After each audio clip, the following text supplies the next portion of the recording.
கர்த்தருக்கு ஸ்தோத்திரம். ஒரு நிமிட பதிவு என்ன அப்படின்னா, கிறிஸ்தவத்தில் ஜாதி எந்த நிலவரத்தில் இருக்குது, எந்த உச்சகட்டத்தில் இருக்குதுங்கிறது இந்த பதிவு. அதாவது நார்மல் உலகத்தில் வாழ்ற மனிதர்கள் எப்படின்னா ஜாதி பாக்குறாங்க வாழற காலத்துல. ஆனா கிறிஸ்தவத்துல மட்டும்தான் பாத்தீங்கன்னா செத்த பின்னாடி கூட கல்லறையில கூட ஜாதியை பத்தி எழுதுறாங்க. இப்போ கல்லறையில கூட ஜாதியை பத்தி எழுதுறாங்கன்னா எந்த அளவுக்கு ஜாதியை பத்தி அவங்களுக்கு ஒரு பிடிப்பு இருக்குன்னு பாருங்க. ஆனா கிறிஸ்தவர்கள் ஒரு தெய்வம் இந்த ஜாதி எல்லாம் பார்க்க கூடாது அப்படின்னு தான் சொல்றாரு. யூதன் என்றும் கிரேக்கன் என்றும் இல்லைங்கிறதா கிறிஸ்தவம்.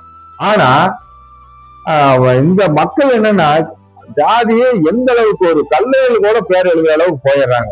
இப்ப உதாரணத்துக்கு பாத்தீங்கன்னா நான் நம்புறது இல்லை ரகசிய வருகை அப்படின்னு ஒண்ணு இருக்குதுங்கிறாங்க. இப்போ ரகசிய வருகைன்னு சொல்லி ஒண்ணு வர்றப்போ தூதன் தான் ஒவ்வொருத்தையும் அங்க எழுப்புவாங்க ஆட்களை. அப்போ ஜாதி பேர் போட்டுக்கிற ஆள அந்த தூதன் எழுப்புவாப்படியா? எழுப்பாம விட்டுருவாப்படி. அப்போ அந்த மனிதன் நல்லாவே வாழ்ந்திருந்தாலும் நீ உங்க தாத்தாக்கு அப்பாவுக்கு பேர் எழுதி வச்சதுனால ரகசிய வரியில அவங்க எடுத்துக்கொள்ளப்படாத ஒரு காரியம் ஆகி போயிருது. ஆனா இதுல பாருங்க இன்னொரு விஷயம், பெண்களுக்கு இந்த பேரெல்லாம் யாரும் எழுதுறது இல்லை.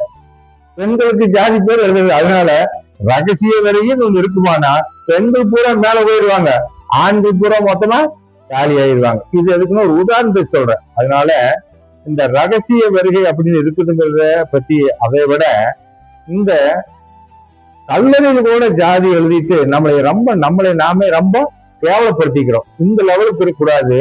இதைய இந்த மாதிரி அந்த மாதிரி கல்லறை கட்டி அதைய போய் பிரதிஷ்டை பண்றேன்னு பண்றாரு பார்த்தா அந்த ஊழியர் தான் இதுக்கு நடவடிக்கை எடுப்பாங்க.